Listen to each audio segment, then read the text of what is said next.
अस्सलाम वालेकुम नाजरीन, नादिर उर्दू न्यूज में आपका इस्तकबाल है। चलिए जानते हैं आज की खबर। वार्ड नंबर 2 आसरा नगर सीमा कॉलोनी का वंचित बहुजन आघाड़ी के रियासती तर्जुमान फारूक अहमद ने पैदल दौरा किया और लोगों के मसाइल जाने। नांदेड़ शहर के वार्ड नंबर 2 आसरा नगर सीमा कॉलोनी में मकानात तो मजबूत है और पक्के तामीर किए गए हैं, लेकिन इस इलाके में ना ड्रेनेज लाइन की तामीर की गई है और ना ही पक्की सड़कों को तामीर किया गया है, जिसके सबब आसरा नगर वार्ड नंबर 2 सीमा कॉलोनी इलाके में थोड़ी देर बारिश होने के सबब लोगों को कई दिन तक अपने घरों से बाहर निकल नहीं सकते हैं। इलाके के साकिनान ने मुकामी कारपोरेटर्स पर सख्त नाराजगी का इजहार करते हुए कहा कि आसरा नगर सीमा कॉलोनी इलाके में ठप पड़े हुए तरक्याती कामों पर कोई कारपोरेटर तवज्जो नहीं दे पा रहा है। इन मसाइल के बारे में जब मुकामी अफराद ने वंचित बहुजन आघाड़ी के रियासती तर्जुमान फारूक अहमद को इत्तला दी और गुजारिश की कि वो आसरा नगर वार्ड नंबर 2 सीमा कॉलोनी में ठप पड़े हुए तामीराती कामों का जायजा लेने के लिए एक दफ़ा दौरा करे, मुकामी अफराद के बार बार इसरार करने पर वंचित बहुजन आघाड़ी के रियासती तर्जुमान फारूक अहमद ने आसरा नगर सीमा कॉलोनी वार्ड नंबर 2 का दौरा किया और वहां पर ठप पड़े हुए तरक्याती कामों का जायजा लिया। इन्होंने मुकामी अफराद के मसाइल को संजीदगी से गौर करते हुए तयखुन दहानी कराई कि वो इनके मसाइल को बल्दिया उज़्मा के कमिश्नर से नुमाइंदगी करते हुए इनके मसाइल को हल करने के लिए हर तरह की कोशिश करेंगे। जैसे ही फारूक अहमद ने वार्ड नंबर 2 आसरा नगर सीमा कॉलोनी का दौरा किया, लोगों ने बढ़ चढ़ कर उनका वार्ड में खैर मकदम करते हुए बल्दिया उज़्मा की कारकर्दगी पर सख्ती से नाराजगी का इजहार करते हुए उनके मसाइल से फारूक अहमद को वाकिफ करवाया। वंचित बहुजन आघाड़ी के रियासती तर्जुमान फारूक अहमद ने लोगों को यकीन दिलवाया कि वो इनके मसाइल को हल कराने के लिए बल्दिया उज़्मा के कमिश्नर से नुमाइंदगी करेंगे।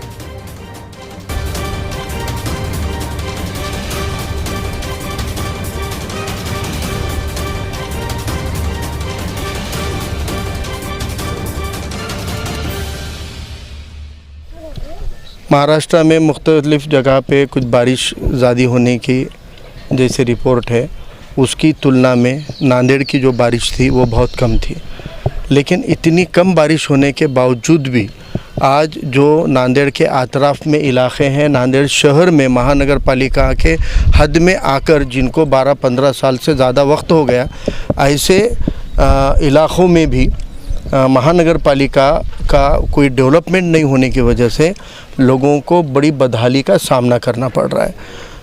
एक एरिया या एक इलाका नहीं है तो शहर के अंदर आकर 15-20 साल होने के बावजूद अब ये जो एरिया है इसको आम तौर पे आसरा नगर बोला जाता है, लेकिन आसरा नगर ये मेन रोड के करीब वाली बस्ती है, लेकिन उसके पीछे हर 1.5-2 एकड़ की एक कॉलोनी बनी हुई है। प्लॉटिंग हो गई, यहाँ पे लोग आकर बस गए, यहाँ पे घर बन गए पक्के, और 4 साल 5 साल 6 साल पहले तक कई एरिया में ड्रेनेज की लाइन डाली हुई है।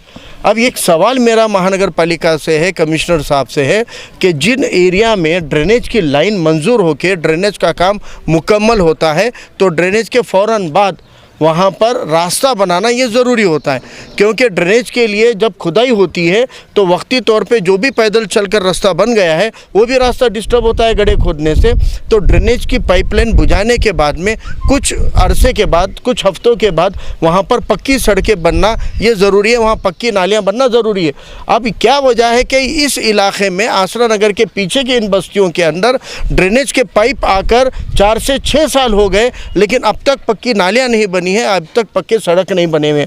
ये एरिया के लोगों के वोटों पर 2-2 बार यहाँ उप महापौर चुना गया है, इस एरिया के लोगों पर स्टैंडिंग का चेयरमैन चुना गया है, इस इलाके के लोगों ने चुनकर दिए हुए नुमाइंदे को महापौर बनने का यहाँ पर मौका मिला है। इतना मौके यहाँ की आवाम एक मुश्त होकर जब पिछले 15-20 साल में अशोक चौहान को देकर वोट कर रही है, तो अशोक चौहान और उनकी टीम के लोगों ने इस इलाके में क्या वजह है कि कोई डेवलपमेंट नहीं किया, दिया, रास्ते नहीं दिए, नालियाँ नहीं दी, और इतनी बदहाली है कि यहाँ बीमारियाँ फैल गई है। अभी यहाँ मोहल्ले के लोग बता रहे हैं कि सांप निकलते हैं, इसलिए अगर एक बार बारिश हो गई 4 घंटे भी तो 8 दिन 5 दिन तक उनको बच्चों को घरों में कैद रखना पड़ता है, घरों के दरवाजे लगा कर रखने पड़ते हैं, बाहर आना जाना मुश्किल हो जाता है। जब इतनी बदहालियाँ यहाँ पर हुई है तो फिर ये जो डेवलपमेंट की हज़ारों करोड़ समृद्धि मार्ग आ गया 6,000 करोड़ का, अरे समृद्धि महामार्ग पे लोग जाकर रहने वाले हैं क्या? आप वहाँ 6,000 करोड़ रुपए डाल रहे हो, आप बोल रहे 550 करोड़ मिल गए, 100 करोड़ मिल गए,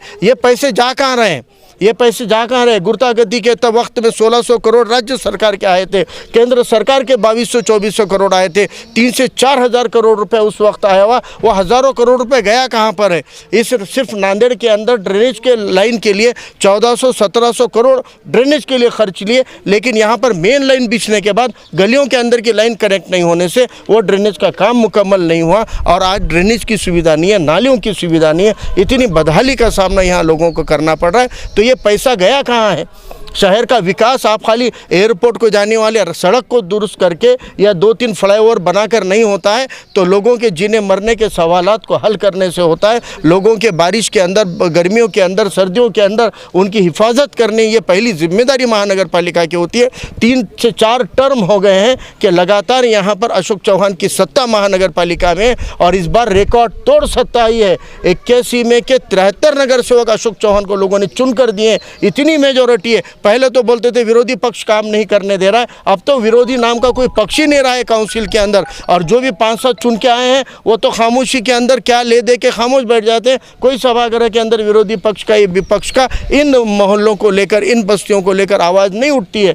तो आवाम को भी अब समझना पड़ेगा कि एक हाथी सत्ता दे देने से ये सत्ता का जो घोड़ा होता है ये मस्ती में आ जाता है और ये लोगों को कुचलता हुआ फिरता है। इसलिए अब आवाम को इन चीज़ों के ऊपर देखना चाहिए। इस इलाके के लोगों का मसला हम प्रशासन तक ज़रूर उठाएंगे, लेकिन प्रशासन ने अगर इसको हल नहीं किया तो इधर के लोगों को साथ में लेकर, अब देखो मेरे पीछे मस्जिद है, जब वो उप महापौर थे यहाँ पे देशमुख साहब, उनको यहाँ पर बुलाकर मस्जिद की इब्तिदा में बुलाकर उनका सत्कार किया गया, उनको फूल पहनाए गए, उनका सत्कार किया गया और उनको कहा गया कि भाई अब इस इलाके के लोगों को नमाज को आने जाने के लिए दिक्कत है, आपसे हम इतनी इल्तिजा कर रहे हैं कि बारिश से पहले सड़क बना दो। 4 महीने पहले बारिश से बरसात के उनको यहाँ बुलाकर उनका सत्कार करके हार पहनाकर जब उनको उन्होंने सत्कार में कहा कि बिल्कुल अब तो मस्जिद आ गई है, यहाँ बाजू में स्कूल चलती है, प्री प्राइमरी, प्राइमरी, और वो यूसुफ भाई के भांजे की ये स्कूल के लिए बच्चों का आना जाना, नमाजियों का आना जाना तक बंद हो जाता है अगर एक बार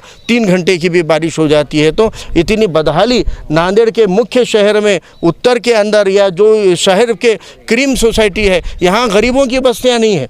आपके जानकारी के लिए यहाँ पे आम लोग हैं, middle class, lower middle class है, लेकिन यहाँ एक प्लॉट की कीमत 30, 35, 40 लाख हो चुकी है। जब इतनी लोगों के यहाँ बस्तियाँ होते हुए भी अगर डेवलपमेंट नहीं हुआ है तो आप अंदाज़ा लगा सकते हैं मजलूम तबके, गरीब तबके के बस्तियों का कितनी बदहाली होगी। ये आसरा नगर वार्ड क्रमांक 2 है। यहाँ पर पानी गिरा तो लोगों की नमाज को और अरबी को लोगों की बहुत परेशानी होती।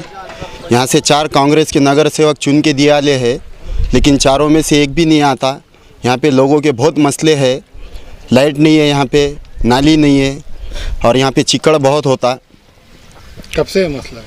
ये मसला कम से कम 5-6 साल से ये प्रॉब्लम है। यहाँ पे लोगों को बुलाते, कोई आने को तैयार नहीं है। 4 नगर सेवक कांग्रेस के चुन के दिए हुए हैं, गए तो उनके पास बोलते कि हम आ जाएंगे, कल आएंगे, लेकिन कोई आने के लिए तैयार नहीं रहता।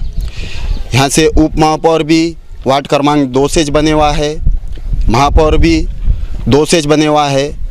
यहाँ के लोग बहुत दिलो जान से उनको चुन के दिए थे, लेकिन वो लोग यहाँ पर है कि नहीं कुछ काम नहीं करते। मसले ये बताए कि यहाँ पर लोगों को नमाज के लिए प्रॉब्लम होता, और यहाँ पर बुरे जानवर घूमते, कई बच्चों की तबीयत ख़राब होती, और वहाँ पर आगे एक नाला है, वो नाले से पानी जाता, वो पानी में सांपा घूमते, और कुछ यहाँ पे सबसे ज़्यादा बीमारी अगर कौन सी होंगी तो डेंगू की है, ये गंदगी की वजह से। अभी आपके जो इतने मसाइल हैं वो कौन देखने को आए थे? कौन? अभी तक तो कोई नहीं आया, फारूक साहब के सिवा अभी तक के कोई नहीं आया। ठीक। हमारे यहाँ फर्नीचर, पलंग, सिंगारदान, सोफा सेट, अलमारी, dining table, fridge, computer table और दीगर कंपनियों के फर्नीचर दस्तियाब है। एक मरतबा तशरीफ लाकर खिदमत का मौका दे। प्रोप्राइटर मौलाना शबीर साहब, deluxe furniture mall, and home appliances, fruit market के सामने, माल्टेगिरी रोड, कामठा, नांदेड़। अस्सलाम वालेकुम, मैं इमरान खान। हमें उम्मीद है कि आपको हमारा चैनल अच्छा लगता होगा। लेटेस्ट न्यूज़ के लिए देखते रहिए नांदेड़ उर्दू न्यूज़, और न्यूज़ के पसंद आने पर लाइक, शेयर और सब्सक्राइब करना ना भूलें।